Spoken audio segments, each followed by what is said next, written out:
Dalam nama Bapa dan Putra dan Roh Kudus, amin. Satu hati, satu harapan umat paroki Jetis. Ibu bapak para suster, orang muda, Katolik, anak-anak yang dikasihi dan mengasihi Tuhan, berkah dalam.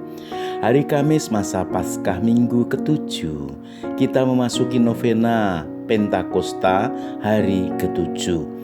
Bacaan pertama diambil dari Kisah Para Rasul bab 22 ayat 30, dilanjutkan bab 23 ayat 6 sampai dengan 11. Injil Yohanes bab 17 ayat 20 sampai dengan 26. Punktum rohani yang saya tawarkan, Roh Kudus, roh kekuatan.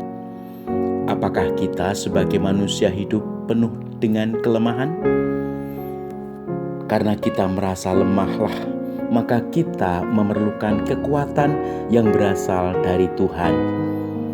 Pada zaman Tuhan Yesus dan gereja perdana, ada beberapa golongan yang sangat berpengaruh di tengah masyarakat. Misalnya ahli kitab, orang Saduki, dan orang Farisi. Para ahli kitab memiliki kedudukan penting karena tugas utamanya adalah penafsir resmi kitab suci pada waktu itu. Mereka biasanya juga diangkat sebagai majelis agama atau Sanhedrin.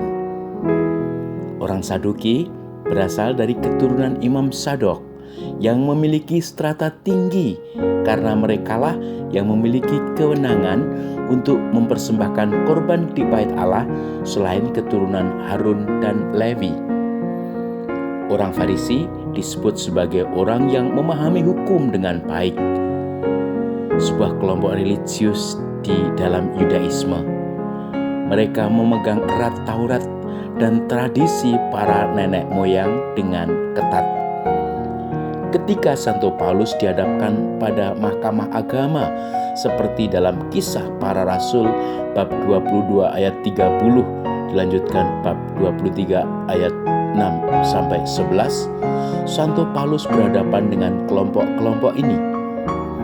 Saya percaya Santo Paulus menerima kekuatan dari Roh Kudus ketika berhadapan dengan mereka.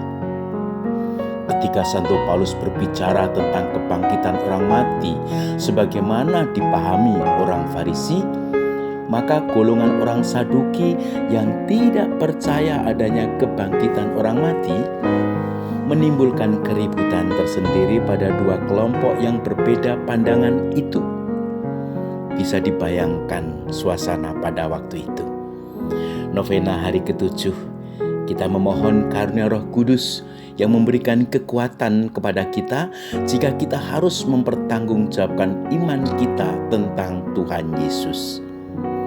Roh Kudus menuntun kita agar kuat di dalam penderitaan karena Roh Kudus memampukan kita untuk mengangkat beban kehidupan yang tidak mudah. Roh Kristus ajari kami bahasa cinta ilahi, satulah bangsa semua karena bahasa cinta.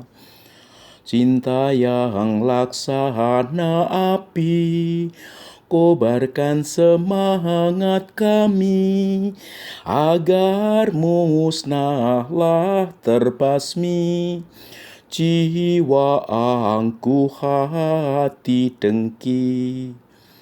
Dalam nama Bapa dan Putra dan Roh Kudus, amin.